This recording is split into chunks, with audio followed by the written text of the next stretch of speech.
Hello student, आज हम पढ़ेंगे कहानी। कहानी के पार्ट 2 का नाम है गुल्ली डंडा।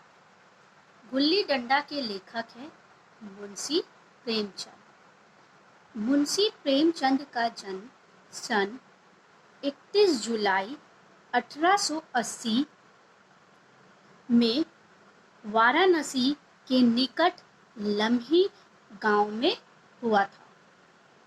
उनकी शिक्षा का आरंभ उर्दू, फारसी से हुआ और जीवन यापन का अध्यापन से पढ़ने का शौक उन्हें बचपन से ही लग गया था। उनकी अधिकतर कहानियां में निम्न व मध्य वर्ग का चित्रण है।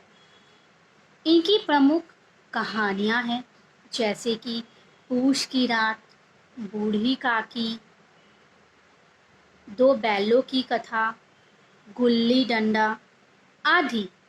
इन्हें कई पुरस्कार भी मिले और इनका सम्मान भी किया गया। मुंशी प्रेमचंद जी का मृत्यु 8 अक्टूबर सन 1936 में हुआ। अब हम कहानी प्रारंभ करते हैं। बचपन की मित्रता उन्मुक्त होती है, अनोखा होता है, अलग होता है। उनमें न जात पात देखी जाती है, न ऊंच नीच कुछ भी देखी नहीं जाती है। उसके लिए सभी बराबर है। छोटे जब हम लोग रहते हैं, दोस्ती होती है तो हमारे लिए सब कुछ बराबर होती है, कोई छोटा बड़ा नहीं होता। परंतु बड़े हो जाने पर जाति के बंधन और पद की गरिमा के कारण वह उन्मुक्त नहीं रह जाती। जब बड़े हो जाते हैं तो वो दोस्ती उनमें नहीं रहती है। क्यों? क्योंकि जब हम बड़े हो जाते हैं तो बहुत सारे लोग ये समझते हैं कि ये छोटे हैं, मैं ऊंचा हूँ, या मैं नीचा हूँ, वो छोटा है। तो इससे जात पात में बहुत मुश्किलें पैदा हो जाती है और उनमें वह उन्मुक्त नहीं रह जाती है, वो दोस्ती नहीं रह जाती है। यही मुंशी प्रेमचंद जी इस कहानी में बताना चाहते हैं। हमारे अंग्रेजी दा दोस्त माने या ना माने, मैं तो यही कहूँगा कि गुल्ली डंडा सब खेलों का राजा है। ना लॉन की जरूरत, ना कोर्ट की जरूरत, ना नेट की और ना थापी की। लेखक इसमें यह कहना चाहते हैं कि हमारे जो अंग्रेजी दा दोस्त है वो माने या ना माने, मगर लेखक मानते हैं कि गुल्ली डंडा खेलों का राजा है। ना उसमें लॉन की जरूरत होती है, ना कोर्ट की जरूरत होती है, ना नेट की और ना ही थापी की। थापी का अर्थ है चौड़े सिरे का लकड़ी का बना औजार। इन सब की जरूरत नहीं होती। मेज से किसी पेड़ से एक टहनी काट ली, गुल्ली बना ली और दो आदमी भी आ गए तो खेल शुरू हो गया। कहते हैं कि मजे से पेड़ में से एक टहनी, एक जो डालिया उन्होंने तोड़ लिया, उससे उन्होंने गुल्ली बना ली और गुल्ली डंडा खेलने के लिए दो आदमी की जरूरत होती है और वो खेल शुरू हो जाता है। ठीक है, गुल्ली से आंख फूट जाने का भय रहता है, तो क्या क्रिकेट से सेट टूट जाने, तिल्ली फट जाने, टांग टूट जाने का भय नहीं रहता? लेखक कहते हैं कि गुल्ली डंडा से आंखों में जाकर चोट लग सकती है, तो क्या हम जब क्रिकेट खेलते हैं, जब सब क्रिकेट खेलते हैं, तो क्या उससे सिर फूटने का डर नहीं होता, तिल्ली फूटने का डर नहीं होता, क्या टांग टूटने का भय नहीं होता, डर नहीं होता? लेखक कहते हैं खैर यह सबकी अपनी अपनी रुचि है। मुझे गुल्ली ही सब खेलों से अच्छी लगती है और बचपन की मीठी स्मृतियां में गुल्ली ही सबसे मीठी है। लेखक कहते हैं कि हमको सब खेलों से अच्छा गुल्ली डंडा का खेल अच्छा लगता है और बचपन से यह गुल्ली डंडा उनके लिए बहुत ही यादगार, मतलब यादों है। स्मृतियां का अर्थ है यादें। वह प्रातःकाल घर से निकल जाना, वह पेड़ पर चढ़कर टहनियाँ काटना और गुल्ली डंडे बनाना वह उत्साह, वह लगन, वह खिलाड़ियों के जमघट, वह लड़ाई झगड़े, वह सरल स्वभाव जिसे छूत अछूत, अमीर गरीब का बिल्कुल भेद न रहता। लेखक कहते हैं कि वो प्रातः काल घर से निकल जाते हैं, पेड़ पर चढ़कर टहनियाँ काटने लगते हैं ताकि वह उससे गुल्ली डंडा बना सके। वो उत्साह उनके मन में है, वो लगन उनके मन में है, वो खिलाड़ियाँ एकजुट कर सकते हैं, वो लड़ाई झगड़े सब चीज़ सरल भाव से वो कर सकते हैं, और ना ही वो छूत अछूत का उनको कुछ एहसास होता है, ना ही अमीरी गरीब का। ये सब उनके मन में कोई भेदभाव नहीं रहता है। घर वाले बिगड़ रहे हैं। पिताजी चौके पर बैठ वेग से रोटियां पर अपना क्रोध उतार रहे हैं। उनके पिताजी रोटियां सेक रहे हैं तो उस पर उन गुस्सा उतार रहे हैं। अम्मा दौड़ रही है, उनके पीछे गुस्सा दिखा रही है।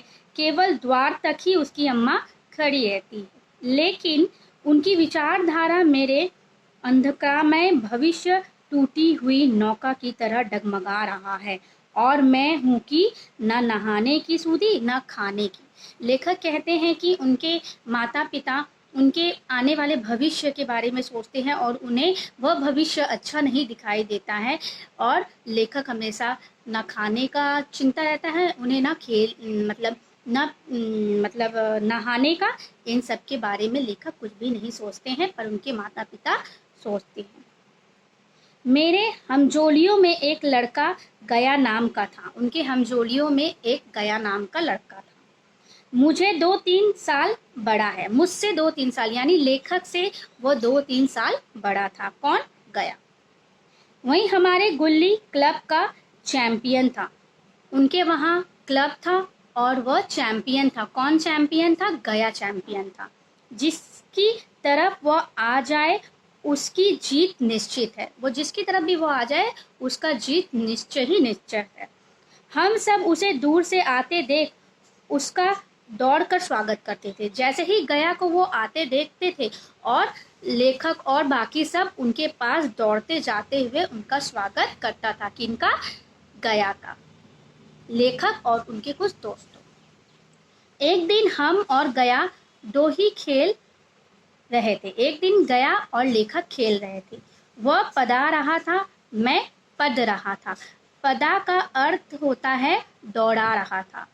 वह पदा रहा था, गया दौड़ा रहा था, लेखक दौड़ रहे थे। मगर कुछ विचित्र बात है कि पदाने में हम दिन भर मस्त रह सकते हैं, पदना 1 मिनट का भी अखरता है। दौड़ते रहते थे, दौड़ते ही रहते थे, और पदना भी 1 मिनट भी अखरता है। मैं घर की ओर भागा। कौन घर की ओर भागे? लेखक। गया ने दौड़कर पकड़ लिया और डंडा तानकर बोला, मेरा दाव दिखकर जाओ। दाव का अर्थ होता है बारी। लेखक तो भाग दौड़ उठे, अपने दाव उन्होंने खेल लिया, मगर गया का दाव उन्होंने नहीं दिया। वो दौड़ भाग खड़े हुए, मगर गया ने डंडा तान कर कहा कि मेरा दाव देकर जाओ।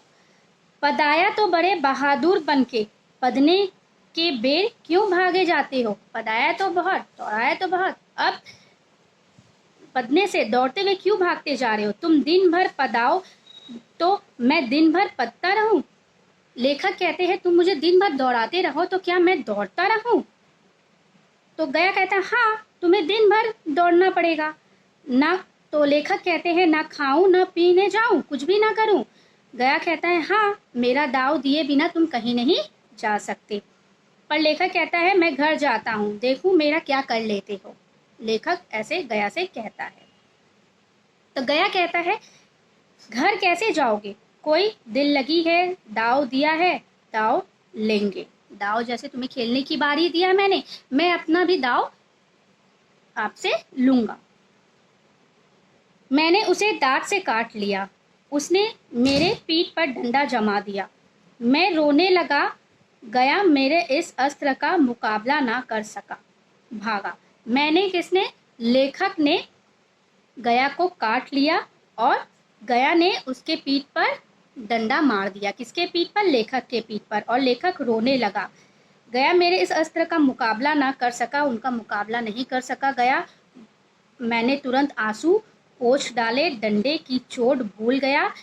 कौन आंसू पोंछ डाले? लेखक आंसू पोंछ डालते हैं और डंडे की जो चोट खाई थी लेखक ने गया से, वो भूल जाता है और हंसता हुआ घर चले जाते हैं। मैं थानेदार का लड़का था, एक साधारण से लड़के के हाथे पिट गया। लेखक कहते हैं कि मैं साधारण थानेदार का एक बेटा था और मैं पिट गया। यह मुझे उस समय भी अपमानजनक मालूम हुआ, लेकिन घर में किसी से मैंने शिकायत नहीं की। लेखक ने ऐसा कहा। उन्हीं दिनों पिताजी का वहां से तबादला हो गया उनके पिताजी का। किनके पिताजी का? लेखक का। 20 साल गुजर गए। मैंने इंजीनियरिंग पास की और उसी जिले का दौरा करता हुआ उसी कस्बे में जा पहुंचा। इंजीनियरिंग का पढ़ाई किया किसने? लेखक ने। और फिर से वो उसी कस्बे में जा पहुंचे और डाक बंगले में वो ठहरे। उस स्थान को देखते ही इतना मधुर बाल स्मृतियां हृदय में जाग उठी कि मैंने छड़ी उठाई और कस्बे की ओर सैर करने लगे। कौन? लेखक। जहां खड़हर था, खड़हर का अर्थ है मकान का टूटा फूटा अवशेष, वहां पक्के मकान खड़े थे, एकदम पक्का, वहां टूटा फूटा कुछ भी नहीं था। जहां बरगद का पुराना पेड़ था वहां पे बरगद का पुराना पेड़ था, वहां अब एक सुंदर बगीचा था। जहां पर बरगद का पेड़ था अब वह बरगद का पेड़ के वहां पे बहुत सुंदर सा बगीचा बन गया था। स्थान की काया पलट गई थी, वहां का काया बिल्कुल भी पलट गया था। सहसा एक खुली हुई जगह में मैंने 2-3 लड़कों को गुल्ली डंडा खेलते देखा। किसने देखा? लेखक ने उस जगह पे गुल्ली डंडा 2-3 लड़के को खेलते देखा। जाकर एक लड़के से लेखक ने पूछा, क्यों बेटे, यहाँ कोई गया नाम की आदमी रहता है? गया नाम का आदमी कोई रहता है? लेखक ने उन 2-3 बच्चों से पूछा। एक लड़के ने गुल्ली डंडा समे हुए डरे हुए स्वर से कहता है, कौन गया? गया साइस, जरा उसे बुला ला सकते हो? साइस का अर्थ होता है घोड़ों की देखभाल करने वाला। ऐसे 2-3 बच्चों ने कहने लगा। लड़का दौड़ा गया और एक क्षण में एक 5 हाथ के काले देव को साथ लिए आता दिखाई दिया। मैं दूर से ही उसे पहचान गया। लेखक उस गया को दूर से ही पहचान गया। बोला, कहो गया, मुझे पहचानते हो? लेखक ने गया से कहे कि क्या तुम मुझे पहचानते हो? गया ने झुककर सलाम किया। हाँ मालिक, भला पहचानूंगा क्यों नहीं। आप मजे में रहे? बहुत मजे में। तुम अपनी कहो। लेखक ने कहा कि मैं मजे में हूँ। गया ने ऐसे पूछा तो लेखक ने कहा मैं मजे में हूँ। और अपनी बताओ? लेखक ने गया से पूछा, अपनी बताओ। डिप्टी साहब का साइज हूँ, डिप्टी साहब के वहां पे वो घोड़े के देखभाल करता है। कौन? गया। अब कभी गुल्ली डंडा खेलते हो? लेखक ने गया से पूछा। गया ने मेरी और प्रश्न भरी आंखों से देखा। अब गुल्ली डंडा क्यों खेलूंगा? गया ने ऐसा लेखक से कहा। अब तो पेट के धंधे से छुट्टी नहीं मिलती, यानी पेट के लिए उन्होंने पैसा कमाने के लिए एक घोड़े की देखभाल करते हैं, ऐसा लेखक से कहा। पेट कमाने के लिए वो गुल्ली डंडा नहीं खेलते हैं। आज यही कहानी हम समाप्त करते हैं। अगली पार्ट में नेक्स्ट वीडियो में आप लोग के साथ बताऊंगी, समझाऊंगी। Thank you student.